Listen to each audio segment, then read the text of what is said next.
Hi there, boys and girls, and welcome to Pajama Prayers. It's so nice to have you with me this evening. I hope you remembered to invite a friend to watch with you.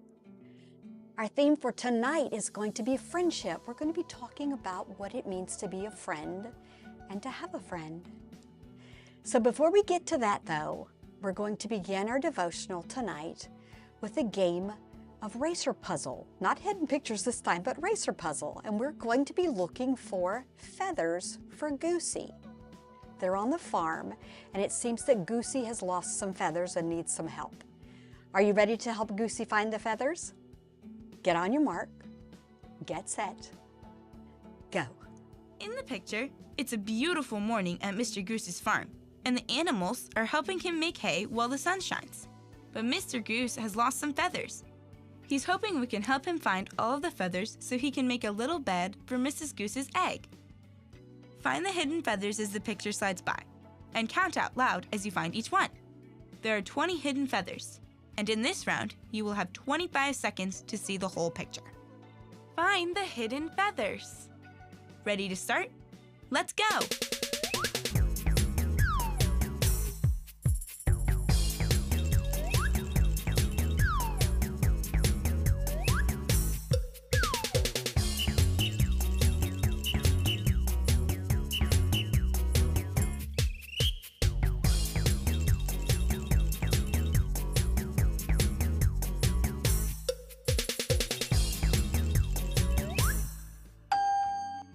How many feathers did you find?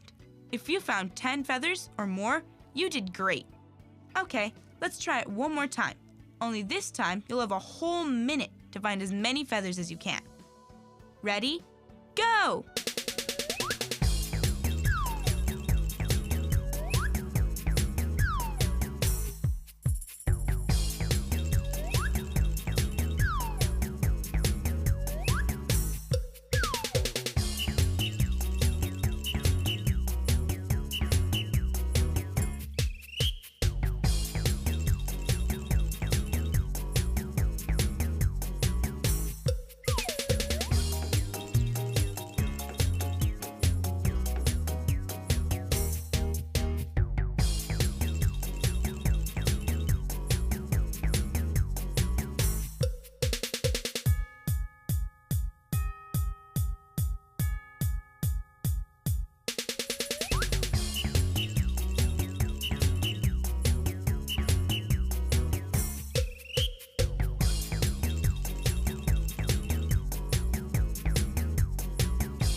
How did you do that time? I'll bet you found a lot more. If you found 15, that's awesome. And if you found 20, wow, you were amazing. Okay, let's go through the whole picture and see where all 20 of the feathers were hidden.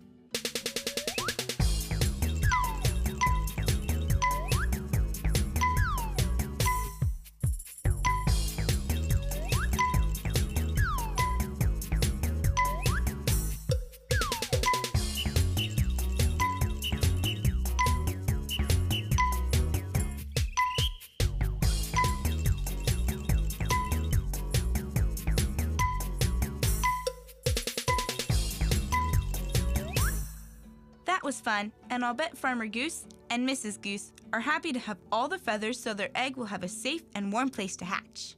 So how did you do? Did you help Goosey find the feathers? I hope you did have a good time, no matter how many feathers you found. And there was something about that racer puzzle that reminded me of tonight's topic on friendship. I think it was maybe like the cows together and the sheep were working together. They seemed to be friends. And that made me think of our topic for tonight. So the story that I have for you is about friendship. The title of the story is Side by Side, and you're going to really enjoy it. So I want you to settle down and listen while I read to you Side by Side. Side by Side by Rachel Bright, illustrated by Debbie Cleore. Deep in the heart of Wintermouse Wood, down in the grass where the autumn trees stood, lived all kinds of creatures, some big and some small, some spiky, some furry, some short, and some tall. And here was a family of mouserly folk who nestled in burrow holes under an oak. And the teeniest, weeniest, youngest of those, who had sticky out ears and a whiskerly nose, was named Little Mouseling. She had a huge heart. She loved times together, not ever apart. But being so small, she was sometimes left out when her brothers and sisters went up and about. She would scurry and skip as fast as she could, but they scattered so far across Wintermouse Wood. "Wait for me," she would sing. "Don't run, oh, don't hide. Is there nobody here who will sit by my side?" Well, in Wintermouse Wood, you don't have to wait long for one or another to answer your song. "I'll stay by your side, be a friend when you need," came the voice of Toad Flip, who was down in the reeds. "We could bounce up and down and do backflips and jumps, then plop in the water and cool down our rumps." "How lovely," she said, since she longed to dive in. "I do like to bounce, but this mouseling can't swim." From high in the branches a voice echoed down. "Well, then I'll be your friend," bellowed Big Squirrel Brown. "We can pack up a picnic of hazelnut pie, go up side by side till we're touching the sky." "You're too kind," Mouseling replied. "We'd have such a nice time, and I do like nut pie, but I'm too scared to climb." Owl Hooty, she wanted to soar through the sky, but as everyone knows, of course, mouselings can't fly. Batty Fangs, he wanted to stay up till dawn, but even the thought of it made Mouseling yawn. She stared at the sky with her eyes big and wide. Would she ever find one who would stay by her side? And as dark came in shadows and rain dropped in drips, the mouseling ran out of her scurries and skips. So she sat very quiet in her silvery fur. No one seemed perfectly matched for her. It seemed in this world she was out on her own. Deep in Wintermouse Wood she felt quite alone. But someone had heard her side-by-side song, someone who'd been around all along. He popped up his head from a very small hole, a tiny full, weenimus little black vole. He was awfully quiet and terribly shy, but he couldn't hear Mouseley's tears and stand by. He peeped, "I'll be your friend," and he gave her a wink. "Shall we dance ourselves happy? What do you think?" "We could make up some songs," he said, stroking his chin. "Perhaps all of the wood will want to join in." Oh, this was her other. They'd make a great pair. If only she'd noticed he'd always been there. And now that they'd met, there was so much to do. They could do all the things you can do as a two. They could seesaw, play catch, and sit back to back. They could hide in their den and share a nice snack. They could sit and hold paws until daylight was gone.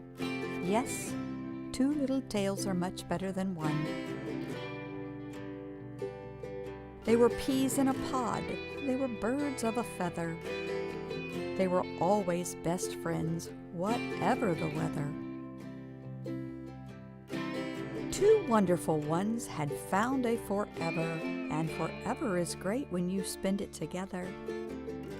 And now, side by side, they heard the same tune, so they sang to the stars and they danced to the moon. Yes, deep in the heart of Wintermouse Wood, a friend by your side makes life twice as good.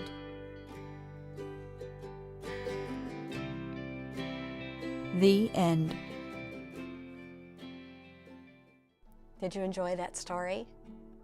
It was a great story about friendship. You know, summer's winding down now. It's just about time to go back to school. You'll be meeting new friends. You'll be making new friends. And you need to know, first of all, that it's very important that you choose your friends very carefully. And secondly, it's very important that you know how to be a good friend. And as you know, the Bible has something to say about every topic that we could imagine. And it has something to say about friendship. So we're going to check with our mystery board tonight and see exactly what scriptures have been found for friendship.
I have searched the Bible, and this is what I found.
Proverbs 27:9.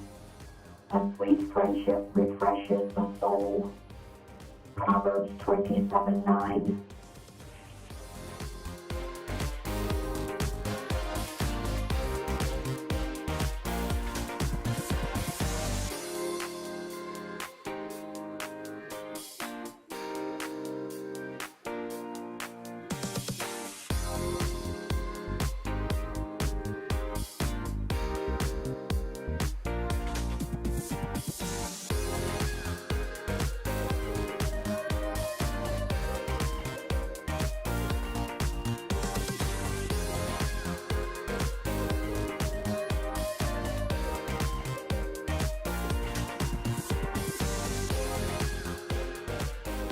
Ecclesiastes 4, 9, and 10.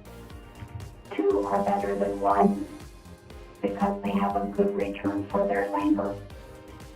If either of them falls down, one can help the other up. Ecclesiastes 4, 9, and 10. Oh, a sweet friendship refreshes the soul, is what the Bible says. Do you know what that means? Do you know what it means to refresh? It means to give new energy. A sweet friendship just energizes you and helps you feel alive again and happy and joyful. What a special treasure. And you know what, boys and girls? The Bible says that Jesus is the best friend that we could ever have.